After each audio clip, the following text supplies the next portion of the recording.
자, 오늘 6월 21일 화요일 이제 장이 곧 시작하겠습니다. 우리 장 개장 상황은 우리 이베스트 투자증권의 염승원 이사와 함께 알아보도록 하죠. 어서 오십시오. 네, 안녕하세요. 네. 자, 이제 장이 시작이 됐습니다. 네, 네. 현재 코스피는 지금 아직 그 지수는 안 나왔지만 예상으로는 한 10포인트 정도 오를 것 같고요. 2,400에 출발을 할 걸로 일단 그렇습니까? 보여집니다. 예상은. 네. 코스닥은 강보합 정도 뭐 조금 오르면서 출발할 것 같고요. 현재 이제 네이버가 한 1% 올랐고 삼성 SDI, 뭐 셀트리온 이런 기업들이 1% 이상씩 조금 반등하는 그런 모습이고, 삼성전자가 강보합입니다. 아직까지는. 그리고 SK하이닉스가 0.7% 정도 상승을 하고 있고, 오늘 일단 손해보험주가 조금 출발이 좋은 편이고요. DB 손해보험이 1.6% 정도 올랐고, 현대제철, SK이노베이션이 각각 또 1%씩 오르고 있고요. 모처럼 또 키움증권이 한 3% 정도 올랐고, 금호타이어도 한 3% 가까이 반등을 하고 있습니다. 그래서 대부분의 기업들 출발은 좀 상당히 양호한 편이고요. 다만 오늘 좀 빠지는 거는 그 오리온이 최근에 워낙 셌죠. 그래서 오늘은 좀 빠지고 있습니다. 1.4%, KB금융이 마이너스 0.7% 이렇게 좀 빠지는 것 같고, 한국가스공사가 0.6% 정도 하락을 하고 있습니다. 그래서 뭐 일부 기업들 좀 빠지는 거 빼고는 거의 대부분의 기업들이 일단 반등하고 있습니다. 그래서 현재 코스피가 2,407포인트, 한 16포인트 정도 강세 보이고 있고 0.7% 상승을 했고요. 상승 종목이 622개, 하락은 175개 정도 되는 것 같고요. 코스닥은 776포인트 기록해서 6.7포인트 올랐고요.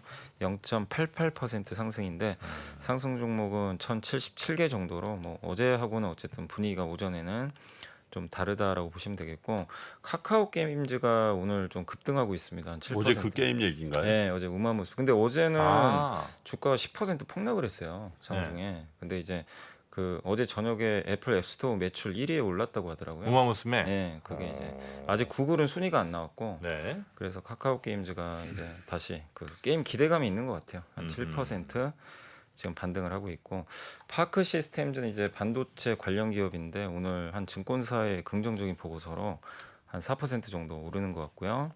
엔캠이 한 2.6% 정도 반등을 좀 해주고 있습니다. 그 외에 펄어비스가 2% 정도 지금 오늘 상승을 하고 있고, 대부 시스터즈 컴투스가 한 1% 후반 정도 오르는데, 아마 이제 카카오 게임즈가 모처럼 이렇게 또 오르다 보니까 이제 게임주들 투자 심리도 조금 바뀌어가는 것 같습니다. 네. 게임주 괜찮고요.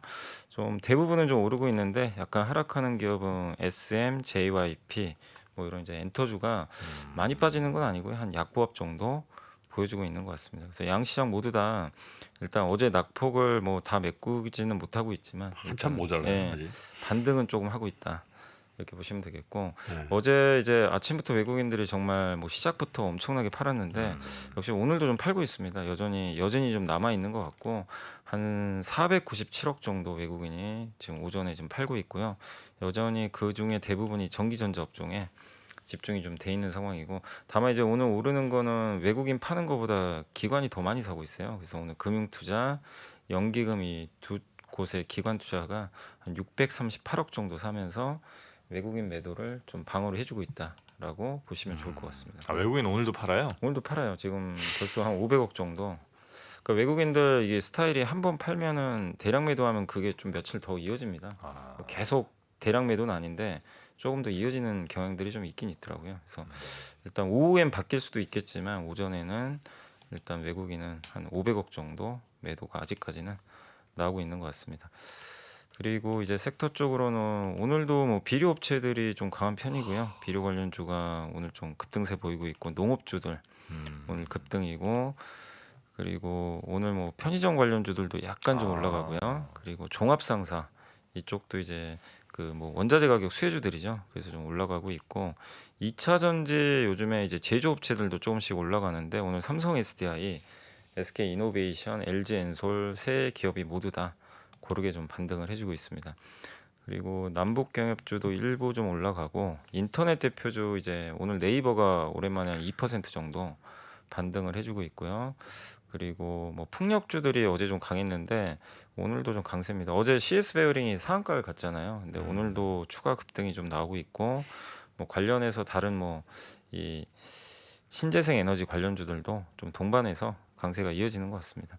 그리고 블록체인이라든가 이런 이제 암호화폐 관련주도 일부 반등은 조금 해주고 있는 것 같습니다. 게임주도 좀 괜찮고요. 그래서 어제 이제 충격 컸던 기업들이 대부분 반등을 하고 있고 힘이 없네 근데. 예, 아 없어요 또?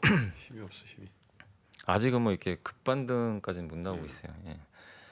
아, 그리고 좀 빠지는 쪽은 주류 업체가 약간 빠지고 있고 뭐 웹툰 관련주 요 정도.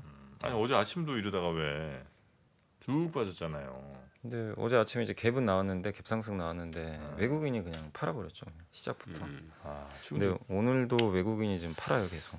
오늘 외국인 전기전자입니까 또? 오늘도 전기전자가 좀 많은 그 편이고. 전자닉스가 지금 이 정도 되면 한 1% 정도 반등 이렇게 보여줘야 되는데 네, 그냥 약 강보합 강보합 수준. 정도. 예.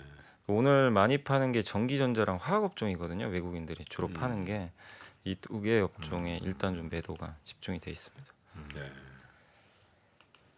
자 일단 시장은 물론 플러스로 시작을 했습니다만 네. 그렇게 강력한 상승 뭐 하락 생각해 보면 강력한 상승은 안 나오고 있고요. 0.5% 내외로 뭐 상승은 보여주고는 있습니다. 어제보다는 분위기가 좀 낮긴 한데 확실히 네. 말씀하신 대로 이제 외인 매도가 이게 좀 줄어들어야 삼성전자가 좀 안정감 찾을 텐데 이게 계속 나오니까 외인들이 뭐 저 손절 물량 같은 것들이 좀 나오는 모양이에요 보니까. 뭐 로스컷도 외국인들이? 있겠죠. 네, 외국인들도 펀드도 외국인들도. 있고. 그러니까 어제 나오는 네, 왜냐면 얘기 삼성전자가 예. 6만 원 깨지면서 외국인들이 더 많이 나오잖아요. 네. 예? 그 전보다. 네네네. 예, 로스칸 물량들로 보이는 것들도 꽤 나오는 것 같아요. 예. 그 외국인 매도에 대해서도 지금 이제 뭐 이게 도대체 어떤 매도냐 이게 정확하게 우리가 알 수는 없죠. 100% 뭔지. 네네. 아까 이제 박병찬 부장님도 뭐 풍계리 핵실험 얘기도 좀 해주셨고 막 여러 가지 있는데 또 2년 전에 아마 기억하실지 모르겠지만 그때 옌트 그룹이 상장한다 그래서 한번 삼성전자가 급락한 적이 있었어요. 근데 상장을 할 것 같더라고요 다시. 예, 중국 정부에서 아마 승인을 하는 것 같아서 그러면 이건 또 우리나라 대형주들 또 패시브 자금이 네. 빠져나가겠죠 일부 엔트그룹 살려고. 네네. 그러니까 이런 것도 좀 있었고 실제 그리고 중국 ETF로 지금 자금 유입이 많다고 합니다. 유한타의 고경범 애널리스트가 자료 하나 적은 게 있는데 중국으로는 자금 유입이 굉장히 좀 많이 들어오는데 네네. 대만하고 인도, 한국에서 돈이 다 빠져나가고 있대요 지금 실제로 음. ETF 쪽에서. 음. 그러니까 이제 중국을 선호하고 나머지 신흥국은 좀 팔아버리는 네. 그런 것들도 좀 이게 수급적으로는 좀 안 좋게 작용하는 것 같습니다. 자 역시 상승폭이 조금 줄어들었고요. 한 0.2%뭐 이 정도 수준인 것 같습니다. 자 그러면 또 리포트 보면서 계속해서 네. 시장 상황 네. 한번 체크해 볼게요. 조선업종 관련된 이제 보고서인데 삼성증권의 한영수 연구님이고요. 환경 규제가 강화되면서 긍정적인 효과는 유효하다. 근데 최근에 1월부터 5월까지 전 세계 선박 그 폐선이죠. 이제 선박을 이제 그 처리하는 그런 이제 물량이 67%나 감소했다고 합니다. 그러니까 노후 선박을 폐선하면 새롭게 발주가 들어가서 좋을 수가 있는데 네. 그게 오히려 줄어들었다는 거죠. 그러니까 선박 폐선을 많이 안 하고 있다. 그래서 일부에서는 이게 우리나라 조선주들 이거 좀 안 좋은 거 아니냐. 결국 그런 발주가 늘어나야 되는데 근데 이제 이분께서 이 삼성증권에서는 일단 오히려 수혜는 강화될 수 있다 이렇게 좀 보고 있고 그 이유가 일단 선박 폐선량이 감소한 원인 중에 하나가 해운 시장이 워낙 좋다 보니까 폐선 시기를 늦추는 거죠. 지금 네. 돈을 더 잘 벌 수 있으니까 그게 있고 그다음에 환경 규제가 아마 강화된 거 많이 알고 계실 거예요. 뭐 IMO 2020이라 그래가지고 네네. 예, 이제 그 연료에 뭐 이제 황이 많이 들어가는 것들을 이제 쓰면 안 되는 건데 그래서 뭐 저유황유를 쓴다거나 뭐 스크러버를 쓴다거나 뭐 LNG로 바꿔야 되는 이제 그런 것들이 이제 규제가 좀 있었죠. 근데 이런 것들이 계속 가속화되고 있기 때문에 한국한테는 좋고 특히 그러다 보니까 수주 단가가 작년 동기 대비해서 51%나 증가한 상황이고 그리고 선박 연료유 부담도 되게 크다고 하는데 지금 유가가 워낙 오르다 보니까 저유황유를 써야 되거든요. 고유황유가 아니라 이제는 그 선박을 운행을 할 때 환경 규제 때문에 황이 적게 들어간 걸 써야 되는데 이게 가격이 고유황유가 38% 올랐는데 저유황유는 72%나 올랐대요. 그러니까 선주들한테 이게 부담이죠, 사실은.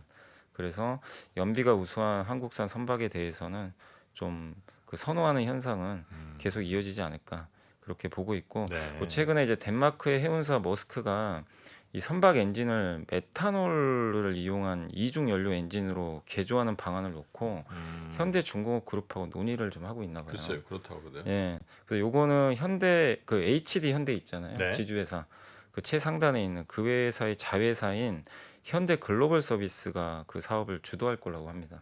예. 그래서 그런 내용들도 있으니까 뭐 우리나라 조선주에 대해서는 여전히 좀 긍정적으로 보고 있는 것 같고요. 그다음에 이제 SK증권의 그 반도체 담당하시는 그 팀에서 쓴 것 같은데 거기 이제 김영우 센터장님, 한동희, 안영진, 형권훈 이런 분들이 이제 자료를 썼어요. 그래서 하반기 이제 반도체 투자 전략, 글로벌 경제 위기와 반도체 산업 투자 전략인데 그거 이제 요약본만 좀 간단히 말씀을 드리면 일단 최악의 지금 매크로 환경이다. 이걸 단기에 해결하기는 너무나 어렵다. 이렇게 적어줬고 그리고 특히 뭐 전쟁이 계속 이어지다 보니까 에너지 가격까지 좀 오르면서 또 거기다가 밀 수출까지 막혀서 곡물가까지 요동을 치고 있기 때문에 결국 이렇게 되면은 물가 상승으로 가처분 소득이 감소를 해가지고 소비가 줄 수밖에 없다. 그래서 환경은 좀 되게 안 좋은. 그러니까 매크로 상황은 지금 안 좋은 상황이 계속 이어지고 있고요. 그 상황 속에서 이제 반도체에 대한 우려도 큰데 반도체를 수요를 구성하는 게 PC가 13% 정도 되고요. 네. 서버가 34%, 모바일이 제일 큽니다. 38.5%, 그래픽이 5.4, 나머지가 이제 8% 정도 되는데 여기서 PC가 10% 역성장을 뭐 하는 걸로 좀 나와 있고 모바일이 마이너스 4%, 이런 이제 그 당초 예상 대비해서는 좀 감소하는 수치로 나와 있는데 서버는 여전히 견조하거든요. 근데 이제 어제도 루머가 좀 돌긴 돌았어요. 일부 이제 그 뭐 이런 텔레그램이나 이런 데서 루머가 돌았던 게 이제 미국 업체들이 서버 이거 주문 축소하는 거 아니냐 이런 루머도 일부 있긴 있었더라고요. 근데 아직은 그건 확인이 안 됩니다. 근데 그게 이제 믿었던 서버마저도 이렇게 되면 믿을 게 뭐가 있냐. 거기다가 인텔 서버도 도대체 이거 언제 나오냐. 지금 내년 2분기로 또 연기된 것 같더라고요. 네. 계속 연기되니까 점점 이제 실망스러운 뉴스만 계속 나오는 거죠. 근데 이제 여기 뭐 김영우 센터장님을 비롯해서 SK증권에서는 뭐 너무 그렇게 극단적인 우려는 할 필요는 없는 것 같고 왜냐하면 내년에 원하는 만큼 그 투자를 이게 늘릴 만한 장비 구매가 쉽지가 않대요. 장비가 워낙 부족하대요. 그래서 공급 과잉 가능성은 높진 않다. 예. 그래서 시장이 좀 불확실성이 크니까 저점은 우리가 알 수는 없지만 2017년 이후로 삼성전자 저점이 PBR 1.09배였고요. 하이닉스가 0.89배인데 지금 현재 PBR 그 삼성전자가 1.19배, 하이닉스가 0.97배 정도 되거든요. 네. 그걸 봤을 때는 이제 거의 좀 하단부까지는 온 것 같습니다. 그래서 내년에 공급이 크게 늘기 어려운 상황인 걸 고려하면 지금은 그 언더스팅으로 진입하기 직전의 구간이다라는 그런 의견이니까 한번 좀 자세한 내용은 그 보고서 한번 참고해 보시면 좀 좋을 것 같습니다. 장이 다시 하락 반전하네요. 삼성전자가 못 버티는데 네, 다시 마이너스가 나네. 외국인 매도가 오늘도 지금 벌써 1,000억 나오고 있거든요. 하이브에도 뭐 집중적으로 예, 하이브도 예. 5% 이상 빠지고요. 자 그리고 다른 리포트도 한번 아니 오늘은 이 정도 보면 될까요? 알겠습니다. 그리고 이제 오늘 일정은 이따가 발표를 할 텐데 그 수출입 통계 데이터 발표가 있고요. 누리호는 오늘 4시에 발사를 한다고 하고요. 그다음 분양가 상한제 개편안도 아까 원희룡 장관 그 기사가 나온 것 같은데 한번 체크해 보시면 좋을 것 같고 분상제 아마 개편안 오늘 발표한다 그랬거든요. 보시고 그리고 한국전력 전기요금은 원래 오늘 발표인데 연기가 됐습니다. 이게 언제 발표할지는 아직은 좀 알 수가 없는 것 같습니다. 네. 자 일정까지 살펴봤습니다. 최준영 박사의 위즈덤 칼리지 강의 개별 판매가 시작됩니다. 정말 많은 분들이 요청해 주셨고요. 저희가 고민 끝에 결정하게 됐습니다. 역사의 지혜 12시간의 강의 그리고 4시간의 Q&A 세션 총 16시간 분량으로 27만 9천 원에 수강하실 수 있습니다. 최준영 박사님의 개별 강의를 기다리셨던 분들은 지금 바로 아래 링크를 클릭한 후에 신청하시면 되겠습니다. 문의사항은 010-3898-2324 문자로 혹은 전화로 주시면 되겠습니다.